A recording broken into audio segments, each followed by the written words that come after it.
Quand on veut étudier les hommes, il faut regarder près de soi. Mais pour étudier l'homme, il faut apprendre à porter sa vue au loin. Il faut d'abord observer les différences pour découvrir les propriétés. Philippe Descola, bonjour. Bonjour. Vous aurez reconnu sans doute l'essai sur l'origine des langues de Rousseau, une citation que les anthropologues aiment beaucoup, que Lévi-Strauss place au début de son texte sur Rousseau, fondateur de l'ethnologie. Dans cette citation, Rousseau a l'air de dire deux choses.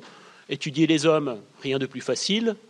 Les hommes dans leur diversité, il suffit de regarder autour de soi et de faire quelque chose, donc, il n'utiliserait pas ce terme, mais quelque chose comme de la sociologie. Mais pour étudier l'homme dans son humanité de façon universelle, il faut faire tout autre chose, apprendre à porter sa vue au loin. Alors les philosophes le font très peu.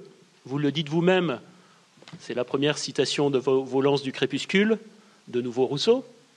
Les particuliers ont beau aller et venir, il semble que la philosophie ne voyage point. Donc le philosophe peut tout au plus produire un regard éloigné par le temps, ce que fait Rousseau lui-même en analysant le présent à partir d'un hypothétique état de nature, mais vous, sociologue, faites tout autre chose. Et vous, particulièrement, Philippe Descola, puisque vous êtes parti entre 1976 et 1979, vivre plusieurs années chez les Achuars, à la limite de l'Équateur et du Pérou. Vous en avez ramené un récit, Les lances du crépuscule, que je venais de citer, et sur la base de cette enquête, vous avez publié, quelques années plus tard, Par de la nature et culture, qui résume votre thèse fondamentale, et c'est pourquoi nous vous avons invité aujourd'hui. Vous êtes par ailleurs, vous avez été professeur au Collège de France, à l'École des hautes études en sciences sociales.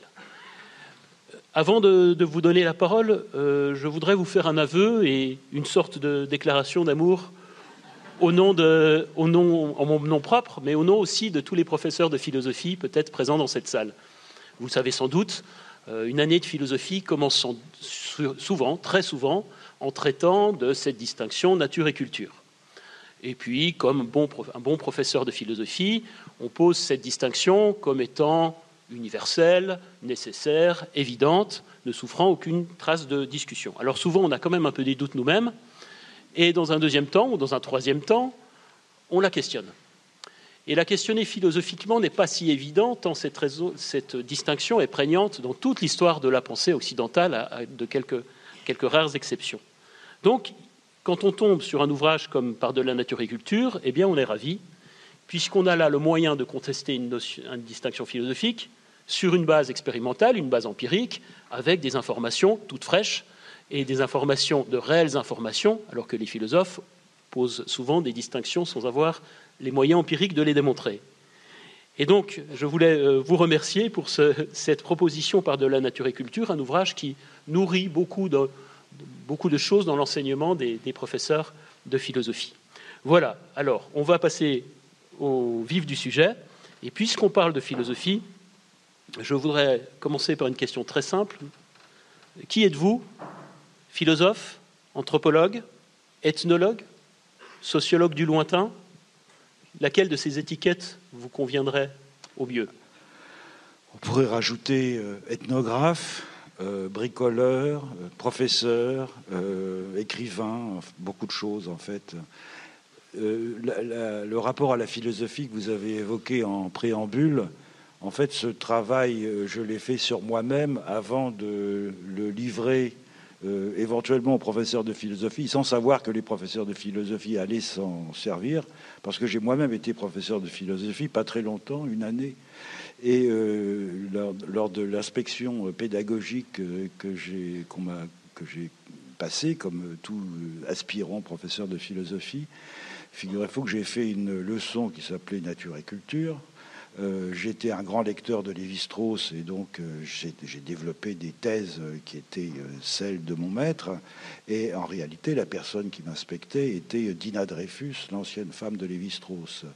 Et donc j'ai tout à... je l'ai appris à... Enfin, je le savais, mais il était trop tard pour changer de sujet. Et donc, au fond,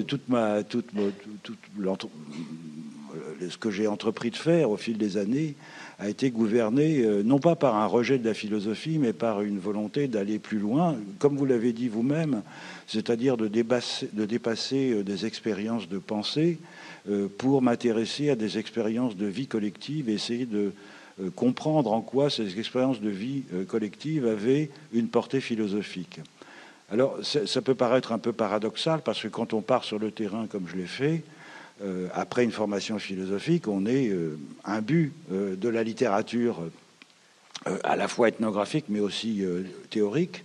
Et donc, j'avais lu les grands textes de l'anthropologie, notamment de l'anthropologie des religions, qui s'intéressaient au rapport entre les humains et les esprits, la nature, etc., des formes élémentaires de la vie religieuse de Durkheim au rameau d'or de Fraser.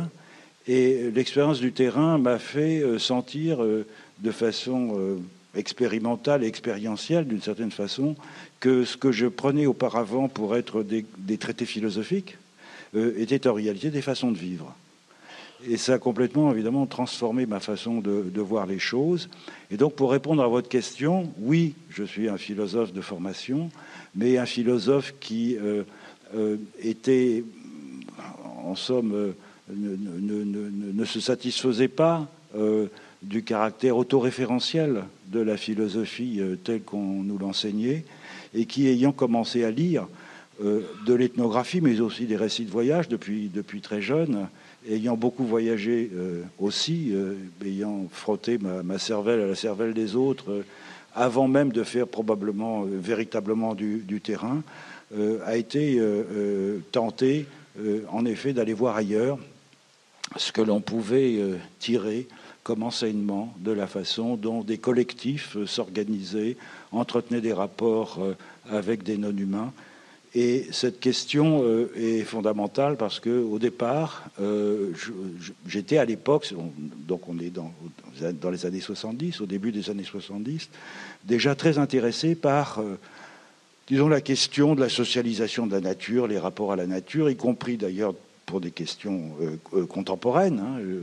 J'étais un écologiste non pas avant la lettre, parce que je lisais à l'époque les quelques textes comme ceux de Gors ou de Georgescu Regen en économie, qui s'intéressaient au fond, qui avaient une vision un peu différente de ce qu'étaient les échanges d'énergie entre les humains, le rapport à la nature, etc.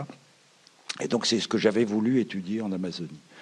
Et donc je suis devenu d'abord ethnographe. Ethnographe, c'est-à-dire, c'est le premier stade du travail anthropologique. Ça consiste à s'immerger pendant longtemps dans un collectif dont on n'a qu'une très vague connaissance, parce qu'on n'arrive jamais complètement vierge, évidemment. On a lu un petit peu sur la société où l'on va. Il se trouve que les Achuars, où je suis parti avec ma compagne Anne-Christine Taylor, à l'époque n'avaient jamais été étudiés et avaient accepté les premiers contacts pacifiques peu de temps auparavant. Mais ils faisaient partie d'un ensemble linguistique plus large, les Jivaros, qui sont bien connus pour la réduction des têtes, et sur lequel on avait écrit des choses plus ou moins bonnes, mais il y avait quand même des données. Donc je savais à peu près le genre de société qui m'attirait. Et qui m'attirait pourquoi ? Parce que depuis presque 5 siècles, on a des descriptions des sociétés de basse terre d'Amérique du Sud. Il y a un leitmotiv selon lequel, au fond, ces sociétés sont énigmatiques, parce qu'elles ne sont pas des sociétés, tout simplement. C'est-à-dire qu'il n'y a pas de chef, il n'y a pas de culte, il n'y a pas de religion, il n'y a pas de temple, il n'y a pas de clergé, il n'y a pas d'État, bien sûr, etc. Et donc, les observateurs, jusqu'à, au fond, jusqu'au XXe siècle, avaient quelque peine à comprendre la nature de ces sociétés, composées de gens qui, en plus, étaient vus comme étant à peine dissociés du monde naturel. Pourquoi ? Parce qu'ils étaient suradaptés ou au contraire entièrement poussés par leurs instincts bestiaux. Le cannibalisme avait beaucoup frappé, le cannibalisme des Indiens Tupinamba du littoral du Brésil. Et donc cet ensemble, cette espèce de conglomérat de notions qui flottaient avant même que l'anthropologie existe à propos de ces sociétés, rendait au fond ces sociétés très énigmatiques. Et c'est la raison pour laquelle j'avais souhaité faire du terrain dans cette région de l'Amazonie. Et comme je m'intéressais au rapport entre une société et son environnement, eh bien, il me semblait qu'il était intéressant d'aller dans un endroit où les gens n'avaient pas été trop transformés par le contact avec l'extérieur, c'est-à-dire où il n'y avait pas d'argent qui circulait, où il n'y avait pas de salariat, où il n'y avait pas de culture de rente, etc., etc. Et c'est la raison qui m'a poussé à aller là-bas et à étudier les rapports matériels et idéels que ce groupe d'Amérindiens entretenait avec ce que j'appelais encore la nature à l'époque. J'ai d'ailleurs fait ma thèse sous la direction de Claude Lévi-Strauss, qui vient d'être rééditée sous le titre La nature domestique, qui est une analyse très savante, disons, très technique des différents techniques que les Achuar emploient pour mettre en valeur leur environnement, comme on le dirait peut-être maintenant, ou comme on ne le dirait plus maintenant, c'est-à-dire au fond comment ils s'alimentent, et surtout ils communiquent avec tout un monde non humain, des esprits, des plantes, des animaux, et cette expérience ethnographique qui m'a conduit à remettre en question l'idée qu'il peut y avoir d'un côté une société, de l'autre côté la nature, une société s'adaptant à la nature pour plusieurs raisons. La première, c'est que le genre de travail un peu fastidieux, systématique que j'avais mené dans l'analyse des rapports de ce collectif et un écosystème singulier avait mis en évidence qu'au fond, il n'y avait pas une opposition entre, disons, un monde cultivé, qui est le monde de la maison, le monde des jardins, c'est des gens qui vivent dans une forêt très dense, avec un très faible taux de densité, qui fabriquent des jardins en brûlant, en coupant la végétation, en faisant une clairière et en plantant un très grand nombre de plantes cultivées qui ont été domestiquées dans cette région, mais aussi en transplantant des plantes sylvestres dans le jardin. Et ce processus, au fil du temps, au fil des millénaires, avait profondément transformé la forêt. Et donc, il m'était apparu, grâce à ces études assez techniques, qu'il n'y avait pas d'un côté, encore une fois, une société qui s'adaptait à un certain type d'environnement, mais des gens qui, au fil du temps, avaient construit une niche au sein de laquelle ils habitaient. Quand je dis des gens, d'autres collègues, comme William Ballet au Brésil, par exemple, ont mis en évidence ce phénomène aussi dans d'autres régions de l'Amérique du Sud, des Basses-Terres. Donc l'Amazonie, en fait, l'un des résultats de nos travaux ethnographiques, donc, de cette époque, de notre génération, a été de montrer que l'Amazonie était une sorte de méga-jardin et pas du tout une forêt sauvage. Alors, vous parlez vous insistez sur le terme d'ethnographie. Est-ce que vous souscririez aux distinctions que Lévi-Strauss propose entre ethnographie, ethnologie, anthropologie, accordant à l'anthropologie la fonction universaliste traditionnellement accordée à la philosophie? Est-ce qu'on peut, au fond, dire quelque chose d'universel et de définitif, d'une certaine manière, sur l'homme à partir de l'enquête ethnographique élaborée ensuite sous forme comparative avec l'ethnologie? Oui, je pense. Avec quelques correctifs que je vais essayer d'évoquer, l'idée, au fond, c'est qu'il y a une continuité entre l'ethnographie, donc cette quête d'information par immersion à l'intérieur d'un groupe social, dont on va, au fond, partager la vie, d'une certaine façon, les valeurs aussi, implicitement, en tout cas certaines d'entre elles, dont on va apprendre la langue, et qui va aboutir à une description aussi empathique et fine que possible de leur mode de vie, de leur façon de penser, de leur façon de faire, de leur façon de dire. L'ethnologie, et ça c'est la remarque que faisait Lévi-Strauss, c'est une sorte de généralisation qui étend au fond ce type d'analyse à des sociétés qui présentent des similitudes avec celles qu'on a déjà étudiées de première main. Mais comme on ne peut pas passer sa vie à faire de l'ethnographie, avec le degré de précision que l'ethnographie implique, on se sert pour cela de l'ethnographie de ceux qui vous ont précédés ou qui ont été ailleurs, dans des régions voisines ou beaucoup plus lointaines. Donc l'ethnologie, c'est un premier degré de généralisation concernant des sociétés qui semblent présenter des traits communs. Dans mon cas, c'était l'Amazonie, l'ensemble des sociétés amazoniennes, sur lesquelles il y a quand même une bonne documentation maintenant, notamment à partir des gens de ma génération, une bonne documentation ethnographique. Et l'anthropologie a ceci de curieux, c'est que en fait c'est un saut, c'est-à-dire que ça n'est pas une généralisation supplémentaire pour faire, à mon sens, et là c'est en ce sens que je partage tout à fait l'analyse de Lévi-Strauss, il faut, quand on fait de l'anthropologie, adopter une démarche qui n'est plus inductive mais déductive, c'est-à-dire se poser des hypothèses et vérifier ensuite la validité de ces hypothèses. Et c'est en ce sens que le comparatisme, qui est les deux piliers au fond de l'anthropologie au sens large, c'est l'ethnographie et le comparatisme.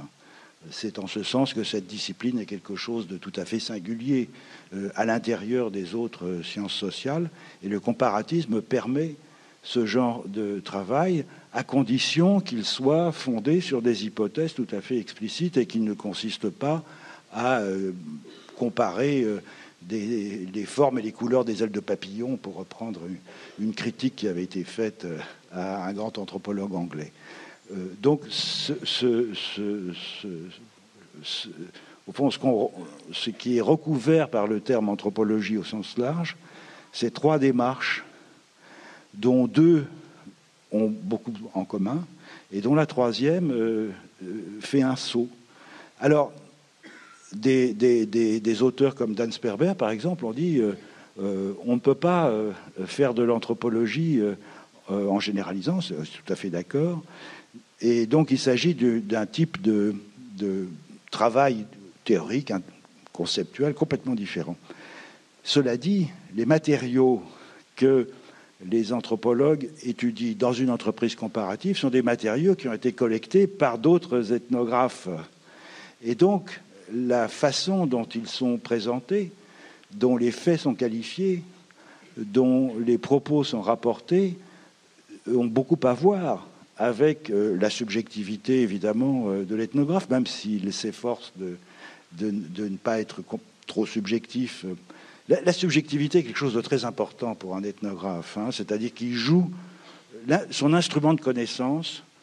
Qu'est-ce qu'étudie l'ethnographe, au fond? C'est la relation qu'il entretient avec les gens qui l'ont accepté, au milieu desquels il s'est installé. Et cette relation, au fond, c'est comme un outil qui lui permet notamment d'adapter son comportement à ce qui est attendu de lui. Ça a une fonction pratique. L'idée que l'ethnographe, c'est comme une sorte d'entomologue qui examine à la loupe des populations parmi lesquelles était complètement absurde. Quand on vit chez les gens, on ne va pas les observer à la loupe, pas plus qu'on observe ses enfants à la loupe ou ses amis. Donc cette subjectivité, elle est importante et elle est un outil qu'il faut savoir utiliser avec finesse, délicatesse, et c'est un outil complexe à manier. Mais néanmoins, les informations dont nous disposons, lorsque nous faisons de l'anthropologie comparative, elles sont passées au filtre de toutes ces subjectivités, de toutes ces approches individuelles, des circonstances qui font qu'un ethnographe a pu observer quelque chose, et si ce n'était pas trouvé au bon endroit, il n'aurait peut-être pas eu l'occasion de poser la question qui lui aurait permis de découvrir quelque chose, etc. Donc c'est un enchaînement de circonstances fortuites, en fait, l'ethnographie. C'est pas aussi méthodique qu'on pourrait le penser.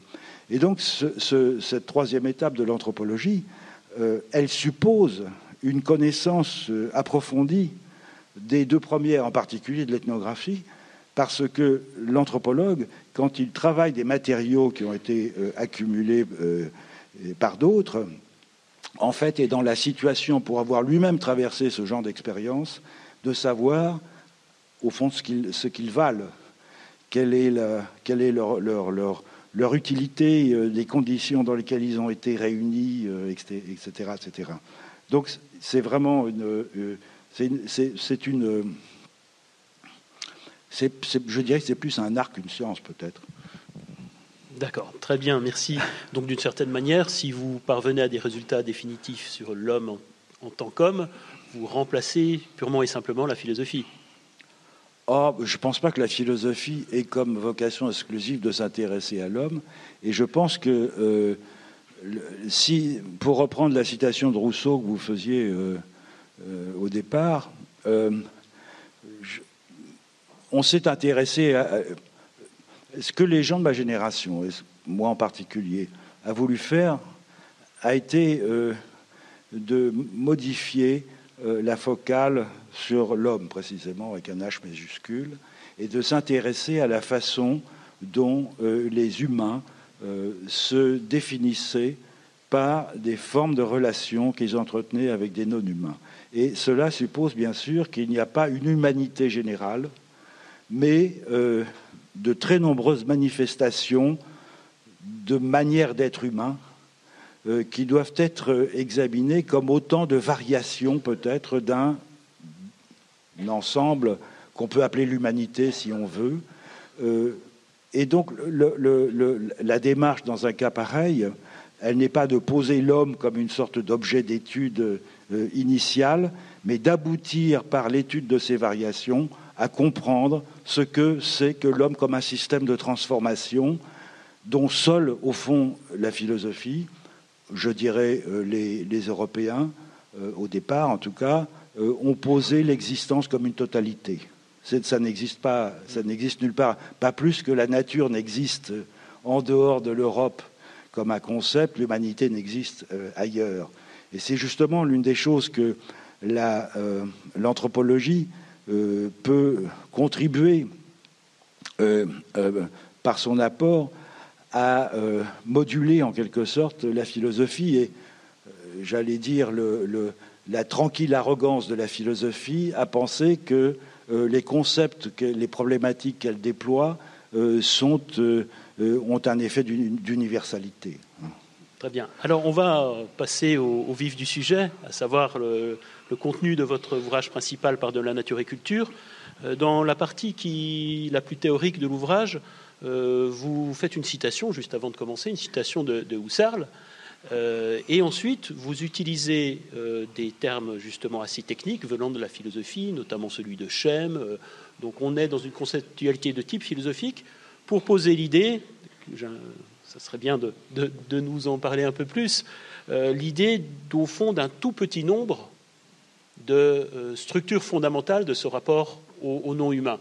Donc on n'est pas dans l'universalisme abstrait de la philosophie, mais il semble qu'on ne soit pas non plus dans une pluralité infinie de façons d'être au monde chez les êtres humains, puisque vous retenez 4, ni 3, ni 5, mais 4 ontologies. Est-ce que vous pourriez revenir sur l'utilisation de ce mot ontologie et pourquoi 4 ? Alors, pour revenir d'abord sur les 4, il faut revenir sur le terrain. Ce que les anthropologues, tous les ethnographes ne deviennent pas des anthropologues, la plupart deviennent des ethnologues, c'est-à-dire qu'ils s'intéressent à des sociétés voisines et donc ils sont disposés à faire des généralisations sur des aires culturelles, disons, ou des généralisations sur certaines institutions qui sont particulièrement prégnantes dans la société qu'ils ont étudiée au départ, le système de lignage, le sacrifice, des choses comme ça. Mais pour sauter encore un pas, peut-être faut-il avoir une titillation philosophique au départ, et c'est l'occasion de rappeler que la plupart des grands auteurs de sciences sociales et humaines en France depuis Durkheim ont une formation philosophique. Et c'est donc une façon peut-être de faire de la philosophie d'une autre façon. Je ne sais pas si c'est très important de savoir, de qualifier exactement ce que nous faisons. Donc, il faut repartir au terrain. Et le terrain, en effet, indépendamment des informations ethnographiques qu'il produit, il a un effet d'ébranlement. Il a un effet d'ébranlement parce qu'on arrive avec sa musette conceptuelle de jeunes philosophes, de l'opposition nature et culture, etc., et on s'aperçoit que ça ne marche pas, que ça ne tient pas. Et l'effet que ça produit, que ça a produit dans mon cas en particulier, c'est qu'au retour du terrain, à ce moment-là, on se dit, si on ne peut pas comparer, si je puis dire, une abbaye médiévale, Athènes, un village amérindien, en utilisant l'opposition entre nature et culture, il faut remplacer ça par quelque chose d'un peu plus pertinent, qui soit plus efficace. Et c'était donc l'idée d'essayer de comprendre, au fond, qu'est-ce qui fonde les rapports de continuité et de discontinuité entre humains et non-humains. L'un de ces rapports de continuité et de discontinuité étant ce concept que nous avions inventé, nous, en Europe, le concept de nature.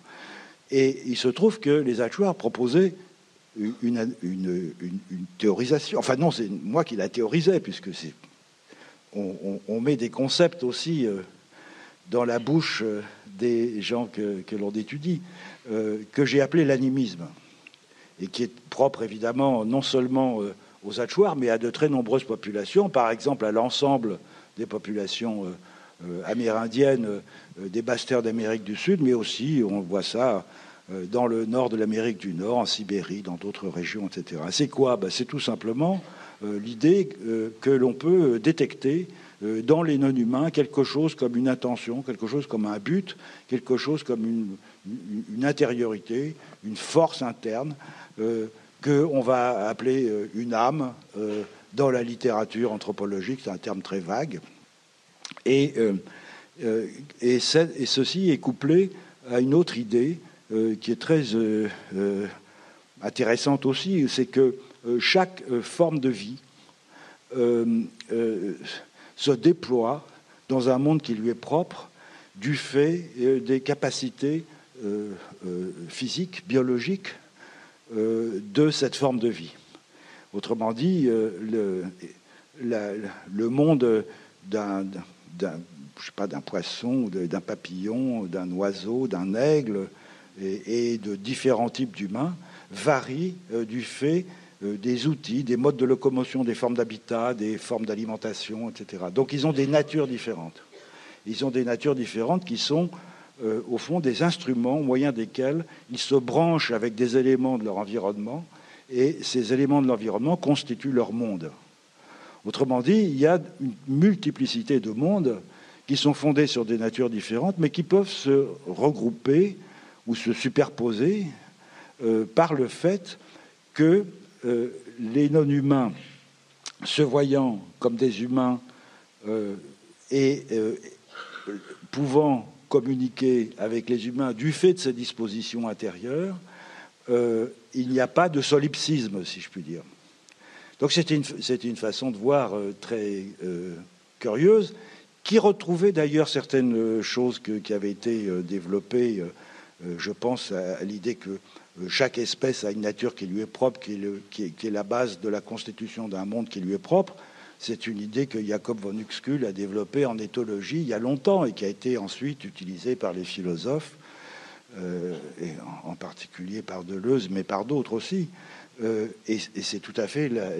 ce sont des phénomènes d'observation, au fond.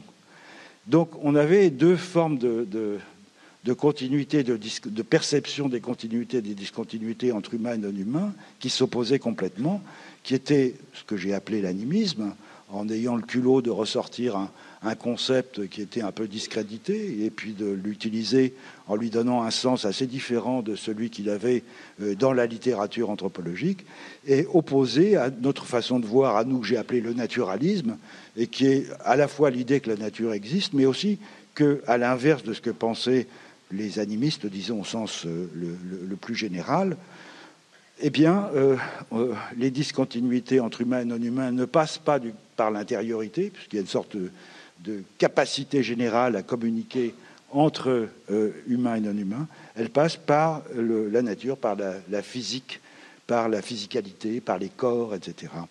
Et donc, une première opposition était ainsi dessinée, qui était le produit de la généralisation ethnologique, si vous voulez. Pour reprendre les distinctions qu'on évoquait tout à l'heure, on est là on part d'une intuition ethnographique, que ces gens ne pensent pas du tout comme nous. Ils ne pensent pas du tout comme nous parce que d'une certaine façon, ils pensent l'inverse de ce que nous pensons. Et puis, l'ethnologie m'a permis, en lisant des quantités d'ethnographies, notamment des ethnographies du nord d'Amérique du Nord et de Sibérie, de trouver des choses tout à fait semblables, et permet ensuite de passer à l'anthropologie et se dire s'il y a deux formes de détection et de systématisation des continuités entre humains et non-humains, il y en a d'autres, parce que on n'a pas que le naturalisme et l'animisme. Alors, ça ne fait qu'être alors les deux autres, oui, parce que c'est fondé sur des systèmes d'opposition, c'est-à-dire présence-absence, hein, c'est deux traits, présence-absence d'un côté, et puis intériorité, physicalité de l'autre. Donc les deux formules, on a soit une intériorité généralisée et une physicalité singularisée, si je puis dire, chez les animistes, soit le contraire, chez les naturalistes. Et donc les autres formules, c'est quoi? Eh bien, une physicalité, des discontinuités partout, du point de vue physique, et des discontinuités partout du point de vue, disons, moral, ou de l'intériorité. Ça m'a paru correspondre à quelque chose que j'ai appelé l'analogisme, c'est-à-dire l'idée que le monde est constitué d'une très grande quantité de singularités, d'états, de qualités, de parties des êtres, etc., qui sont en déséquilibre constant. Chaque formalisation d'un être ou d'un état n'est que l'équilibre temporaire entre ces différentes composantes. Et j'ai appelé ça analogisme parce que la pensée analogique, qui est universelle, joue néanmoins un rôle central dans ce type d'ontologie. Je reviendrai après sur ce que j'entends par ontologie, pour opérer une mise en ordre par des réseaux de correspondance. Réseau de correspondance classique, c'est l'homme est à la femme comme le jour est à la nuit, comme le noir est au rouge, etc. Et on peut étirer des réseaux de correspondance de ce type-là très très loin. Et les systèmes analogistes, c'est des systèmes qui nous sont familiers et qui persistent encore à bien des égards, y compris dans la pratique contemporaine. Lire un horoscope, c'est une inférence analogiste, c'est-à-dire l'idée qu'il y a une correspondance entre le macrocosme et le microcosme qu'est la personne humaine. Ça nous est familier parce que c'est quelque chose qui s'est déployé jusqu'à la Renaissance. Et à vrai dire, cette façon de voir les choses m'avait particulièrement frappé parce que je relisais le chapitre de Foucault, Les mots et les choses de Michel Foucault, qui s'appelle La prose du monde, où il décrit les systèmes de correspondance que la pensée de la Renaissance avait développé. Et en même temps, je lisais le livre de Granet qui s'appelle La pensée chinoise, et je voyais à l'œuvre des façons d'opérer des correspondances qui étaient tout à fait analogues.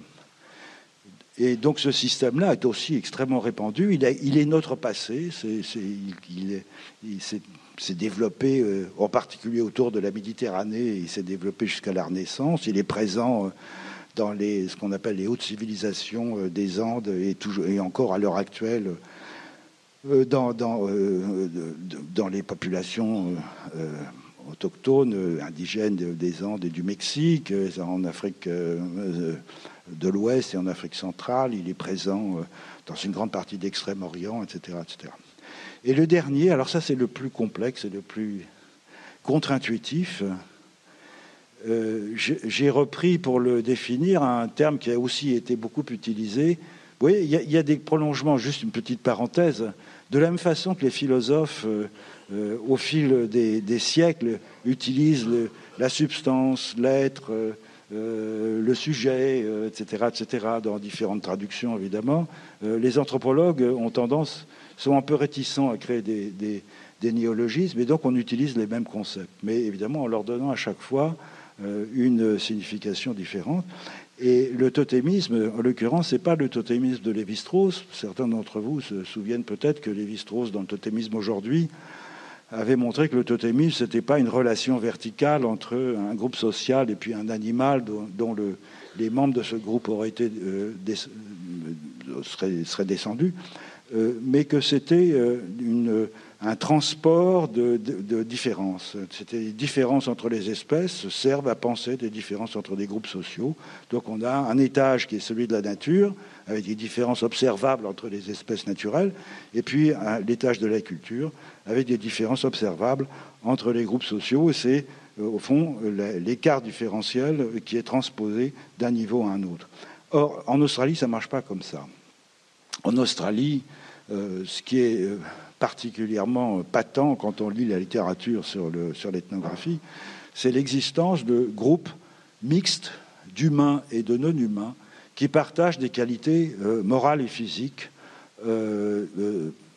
semblables, et qualités morales et philosophiques qui sont issues d'un être prototypique. On appelle ça l'être du rêve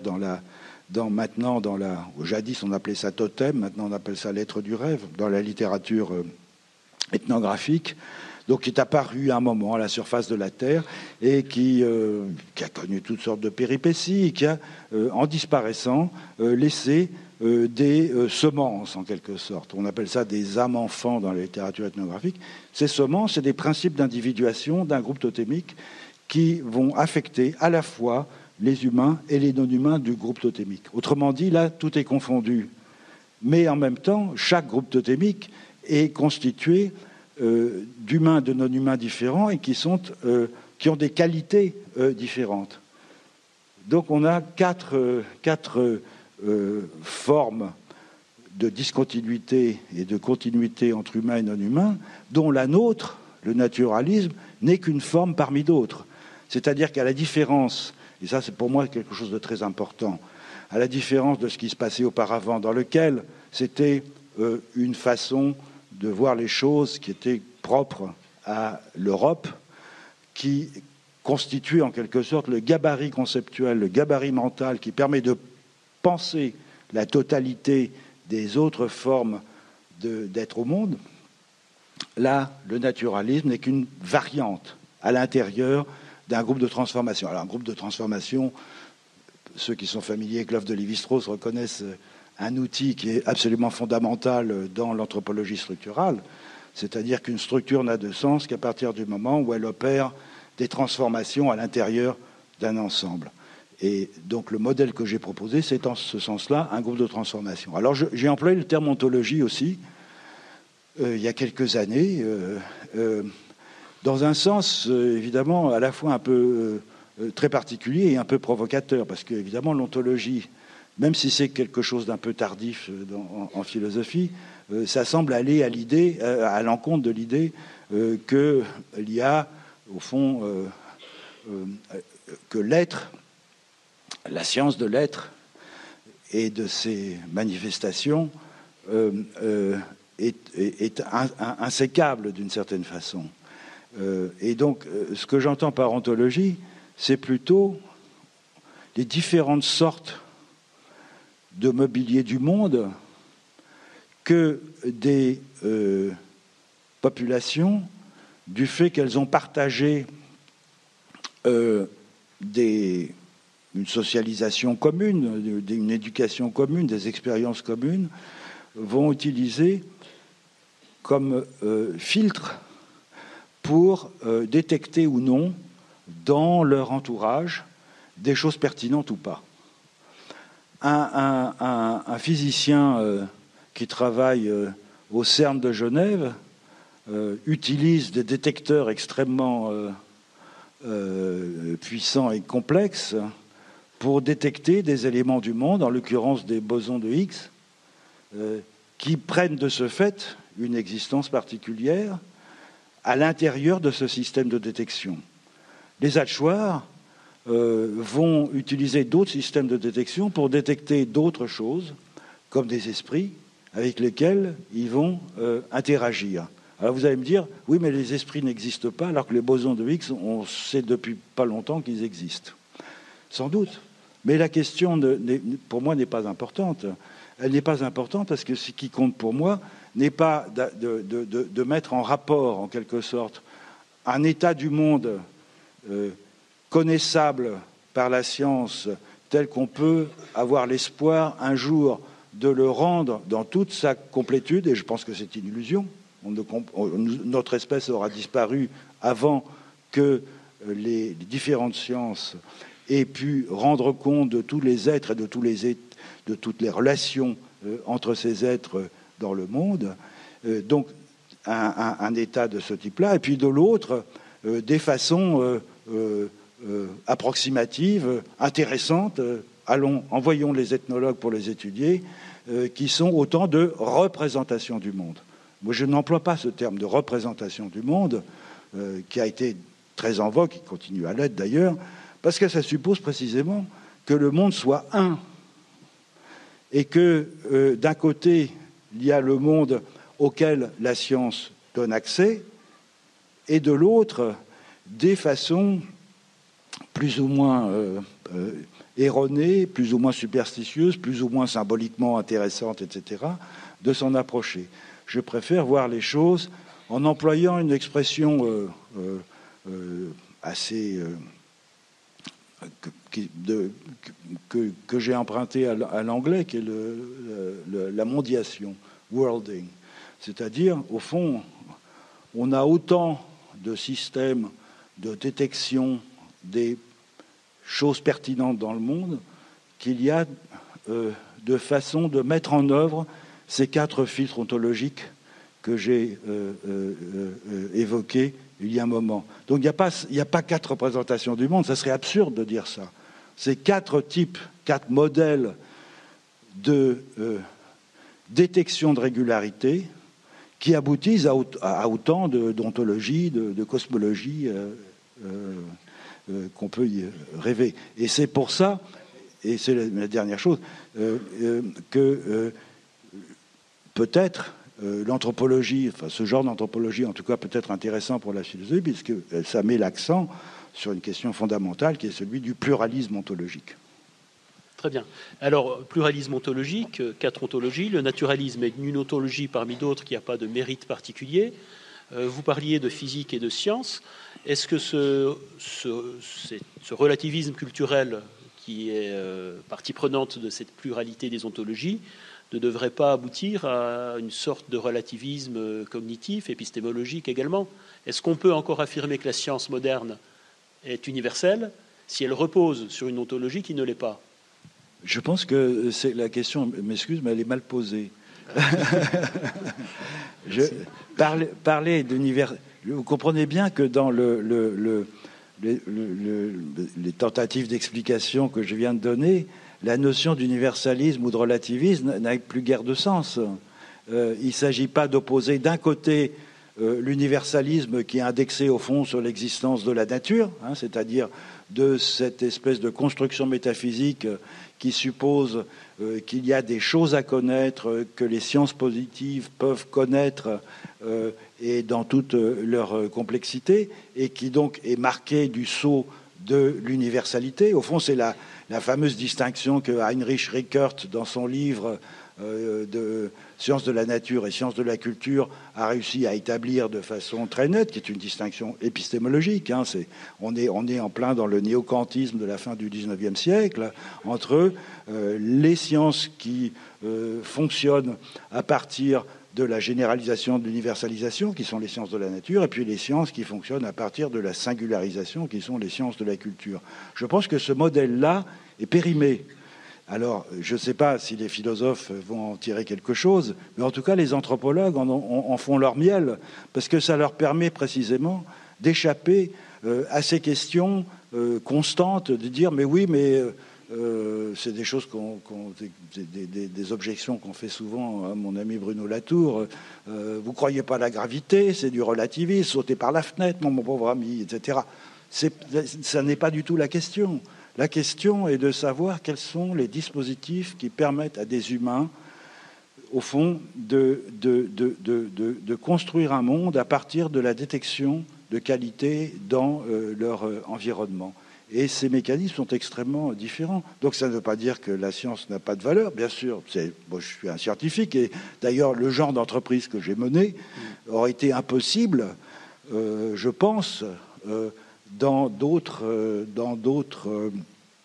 ontologies que le naturalisme. Mais il peut peut-être aboutir, ce genre de travail, à rendre moins évident, au fond, les concepts du naturalisme, en tout cas en les débarrassant d'une partie de leur universalité.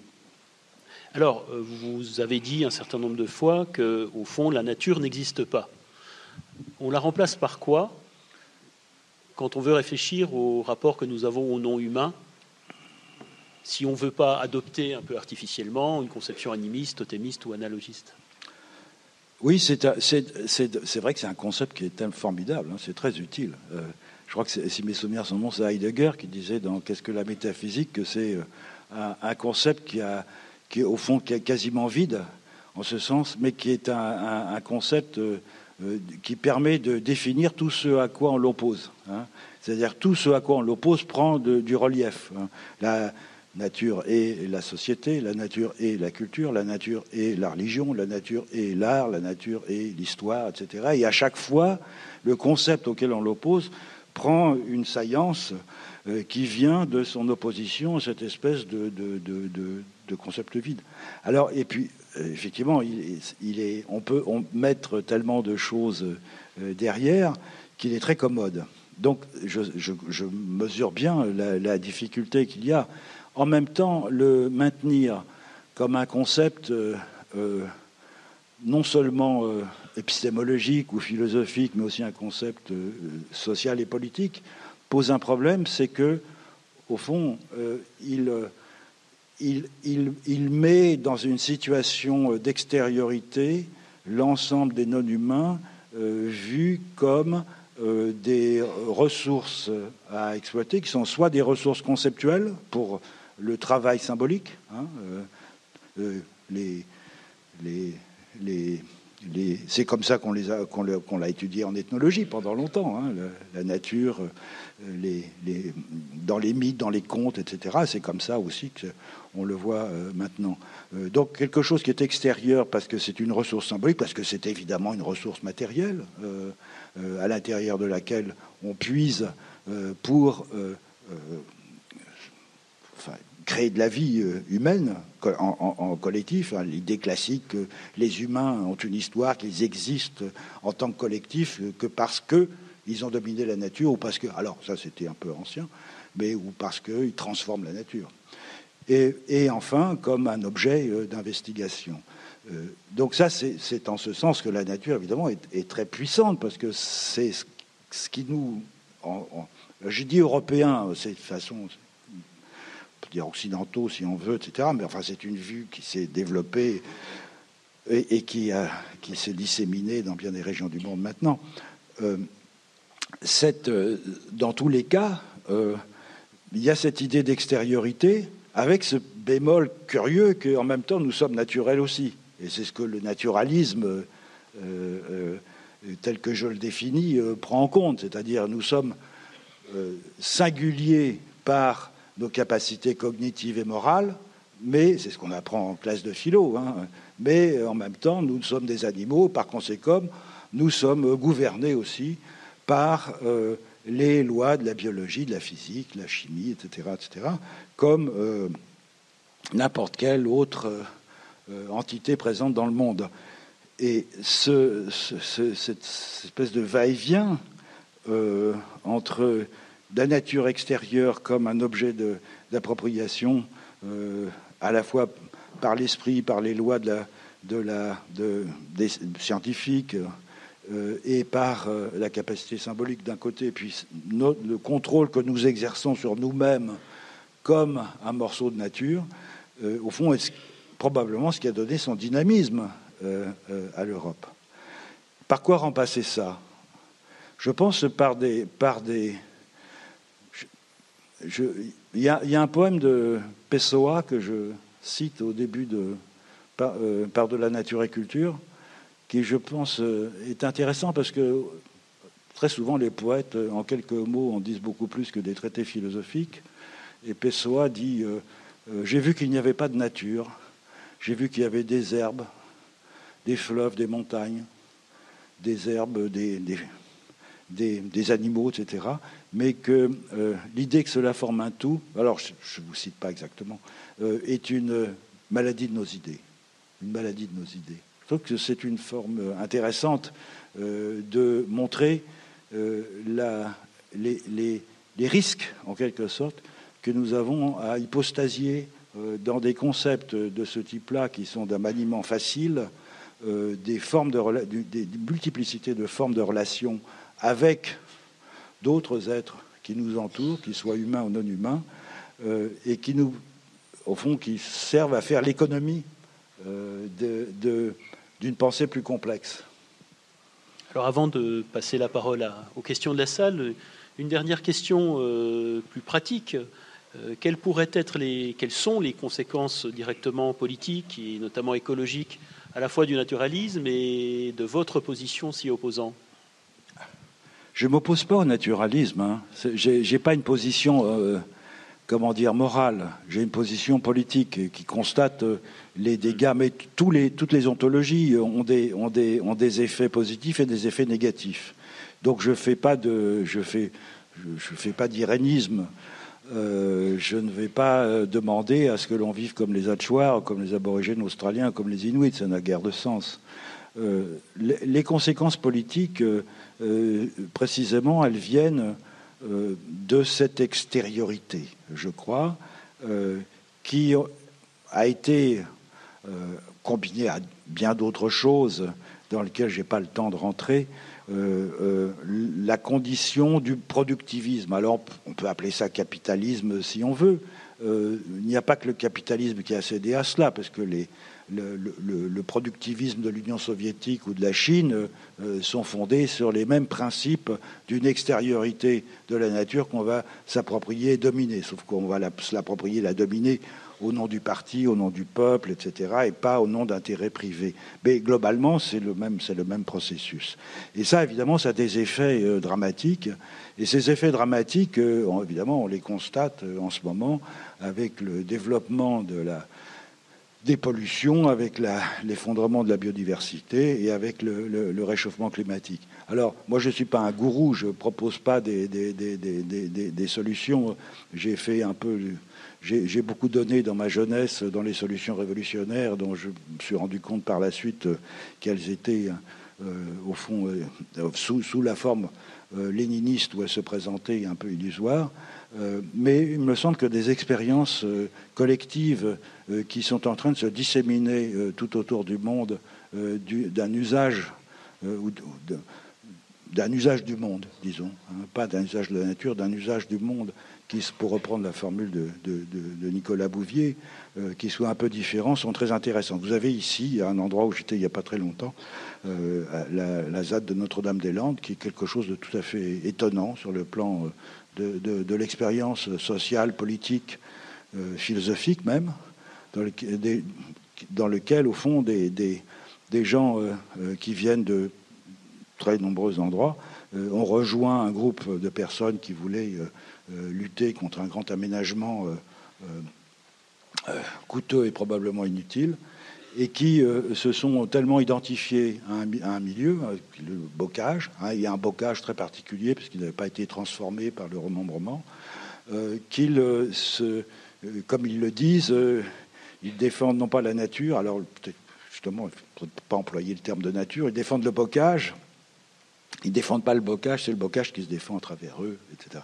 Et font l'inventivité que des gens dans la ZAD de Notre-Dame-des-Landes, mais dans bien d'autres endroits dans le monde, en France et en Europe aussi, je ne vais pas les citer tous exhaustivement, déploient, me paraît être un signe intéressant d'alternative possible. Au fond, l'ethnologue, qu'est-ce qu'il fait ? Il va quelque part et puis il voit une façon complètement différente de vivre la condition humaine, disons. Puis il revient et il est confronté tout d'un coup à tous les impasses, les défauts, les horreurs, quelquefois, du système à l'intérieur duquel il a été élevé. Je crois que c'est l'expérience la plus commune des ethnographes. Moi, quand je suis revenu, j'ai passé un an dans un état d'accablement et de sidération parce que je pouvais littéralement plus vivre dans ce monde. J'ai trouvé plus ou moins ma place, mais avec difficulté. Pourquoi en particulier à cause de, précisément, l'obsession de la marchandise, l'abondance de la marchandise, le fait que les relations entre les gens passent par des relations entre les objets. C'était quelque chose qui était tellement aux antipodes de ce que j'avais vécu pendant 3 ans chez les Hatchoirs que j'en suis pas encore revenu.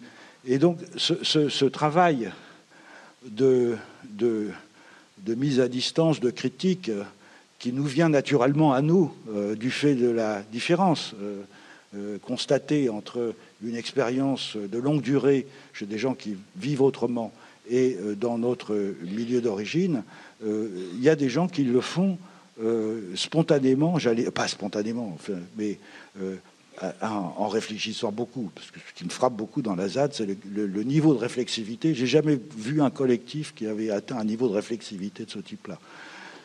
Des gens donc le font de façon, encore une fois, réfléchie, et sans avoir eu l'expérience que nous avons la chance d'avoir eue, mais qui nous pourvoit avec les instruments critiques qui sont ceux du contraste des façons de vivre. Donc, à la différence de ce que je disais tout à l'heure, de cette idée que j'avais dans ma jeunesse, de ce qu'on pouvait, par l'organisation de partis de masse, transformer profondément la vie sociale, je pense que c'est la prolifération d'expérimentations de ce type-là et leur mise en réseau et l'effet d'exemplarité, en quelque sorte, que ces choses-là nous présentent, qui peut contribuer, avec évidemment la conscience de la catastrophe plus ou moins envisageable à plus ou moins long terme, qui peut contribuer à changer les choses. Bien. Philippe Descola, merci beaucoup.